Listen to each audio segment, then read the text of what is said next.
नमस्कार. श्री ब्रह्मचैतन्य महाराज गोंदवलेकर प्रवचन. आज 9 मे. शुद्ध वातावरण व पवित्र आचरण. आपल्या घरातले वातावरण शुद्ध, शांत आणि पवित्र असावे. आपल्याकडे येणाऱ्या माणसाला परत जाऊच नाही असे वाटावे. अगदी भगवंताच्या इच्छेने प्रपंच चालला आहे असे समजून त्या प्रपंचात विद्या, वैभव, घरदार इत्यादी सर्व काही यश संपादन करा. अगदी एखाद्या राजयोग्याप्रमाणे प्रपंचात ऐशारामात राहून गाद्या गिरद्यांवर लोळा. पण हे करीत असताना तुमचे अंतःकरण मात्र भगवंताच्या प्रेमाने उत्थंबलेले राहू द्या. कोणाशी वाद घालीत बसू नका. जगाचा मान फार घातक आहे. त्याची चटक लागली की मनुष्य त्याच्या मागे लागतो. नंतर मान मिळवण्याची कृती थांबते आणि मानही नाहीसा होतो. जगातले अजिंक्य पुरुष सुद्धा कुठेतरी विषयात गुंतलेले असतात. तिथेच त्यांचा घात होतो. जगाला ते भारी असतील, पण त्या विषयापुढे त्यांचे काहीच चालत नाही. प्रेमात गुंतू नका, तसे द्वेषमत्सरातही गुंतू नका. दोन्ही सारखेच घातक आहेत. आपला प्रिय नातेवाईक मेला आणि आपण ज्याच्यावर दावा लावला आहे तो भाऊबंद मेला. दोघेही मेल्याचे सूतक सारखेच. त्याचप्रमाणे मनुष्य प्रेमाने गुंतला काय किंवा द्वेषाने गुंतला काय, नुकसान हे सारखेच होते. भगवंताचा विसर हा कोणत्याही कारणाने झाला तरी बरा नाही.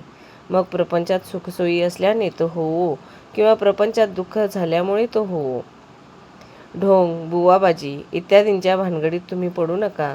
अगदी काहीही न केले तरी चालेल, पण ढोंग मुळीच करू नका. आणि सर्वांनी माझ्यावर कृपा करा. अगदी अनुभवाने सांगतो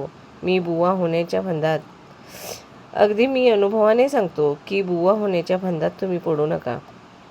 आपले कर्तव्य भगवंताच्या स्मरणात करून त्याचे अनुसंधान अखंड टिकू द्या. आमच्याशी वृत्ती बनण्यासाठी संतांच्या संगतीची आपल्याला जरुरी आहे. आपण सर्वजण सत्संगतीमध्ये आहोत असे म्हणतो, मग आमची वृत्ती का न सुधारावी? तर संतांना ज्याची आवड आहे ते आम्ही धरले नाही, म्हणून आमची वृत्ती सुधरत नाही. श्रीकृष्णाने उद्धवाला ज्ञान देऊन त्याला गोपिकांकडे पाठवले. भगवंताच्या नामामध्ये त्या रंगून गेल्या होत्या. गोपींचे नामावरचे प्रेम पाहून उद्धवाला आश्चर्य वाटले. नामामध्ये त्यांना भगवंत दिसत असे.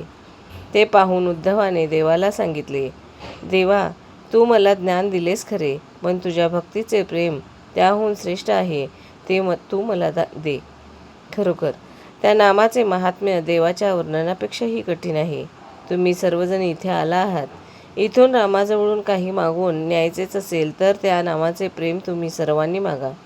सर्वांनी नामस्मरण करा आणि आनंदात राहा.